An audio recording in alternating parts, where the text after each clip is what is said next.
Today, we're going to explore a powerful idea that can change the way you attract women, especially as you get older. And you know what's most interesting? It has nothing to do with money. It has nothing to do with looks. And it definitely has nothing to do with those cheesy pickup lines you find all over the internet. The truth is, these two words activate something much deeper in the female brain, something that triggers emotional connection points that most men don't even know exist. And look, I'm going to tell you exactly what these words are. I'll explain the science behind it, but there's a detail that almost no one notices. And it's exactly this detail that separates the men women forget from the men they can't stop thinking about. Stay with me until the end, because this information can completely change the way you communicate. Let me tell you something. For years, I've studied thousands of interactions between men and women. And you know what I realized? The men who attract the most aren't necessarily the best looking. They aren't the richest.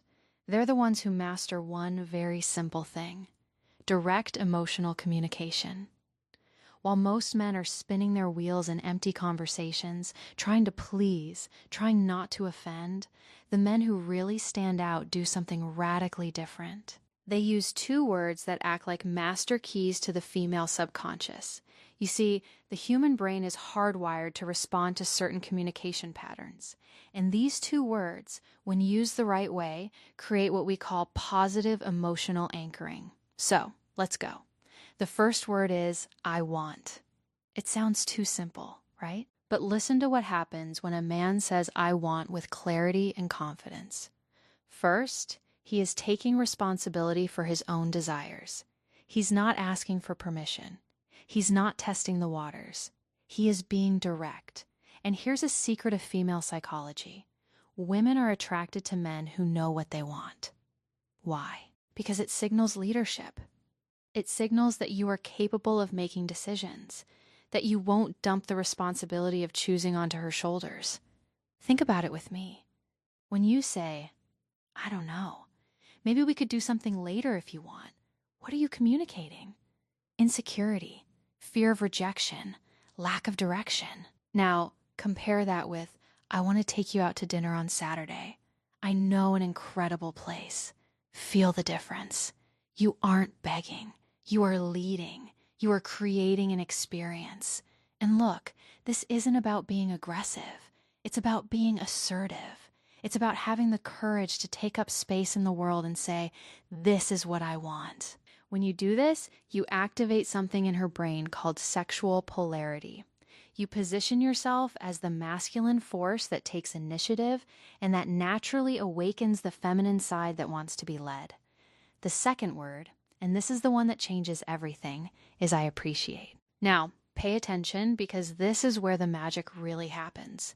If you only use I want, you can seem egocentric. It might seem like you are only interested in taking something from the interaction, but when you combine I want with I appreciate, you create a perfect balance. You show that you are a man of initiative, but also a man of emotional depth. Let me give you a concrete example. Imagine you are talking to a woman you are interested in. Instead of just saying, I want to see you again, you say, I want to see you again because I really appreciate the way you think. A conversation with you has a depth that is rare. Do you see what happened? You aren't just expressing desire. You are showing that you see her, that you value who she is as a person, and that my friend is absolutely irresistible. Why? Because most men only compliment appearance. They only focus on the physical, but you are going further. You are acknowledging her essence. And here's the most beautiful part. When you appreciate genuinely, you are needing her. You are choosing her. And women can feel that difference from miles away. If this content is making sense to you, leave a like down below. This shows me that you are really committed to leveling up. Now, let me tell you about the mistake that destroys all of this. The mistake is using these words without congruence. Do you know what congruence is? It's when your body language, your tone of voice, and your words are all aligned. If you say, I want to take you to dinner, but your shoulders are slumped, you are looking at the floor, and your voice is hesitant, the message doesn't get through. Your body is screaming insecurity, while your words are trying to project confidence. And the female brain is extremely sensitive to these incongruities. It's like an emotional lie detector. So when you say, I want, you need to be standing tall, looking her in the eyes with your chest open. When you say, I appreciate, you need to pause, slow down the rhythm of your speech, and let the sincerity show through. It is exactly about this step that I detail in my complete guide, Attraction Secrets, that I teach not only what to say, but how to calibrate your energy, your presence, so that every word that comes out of your mouth carries real emotional weight. And their more crucial thing, timing. Look, you clear throat aren't going to go around saying, I want and I appreciate in every conversation like a robot. That would be weird. You use these words in strategic moments when you really want to establish intent. When you want to create an emotional memory, for example, at the end of a day that was special, you look in her eyes and say, I want to do this again. I really appreciate the energy you bring. Done. You just created a positive emotional anchor. Now, every time she thinks of you, she'll remember that sensation of being seen, valued, and desired all at the same.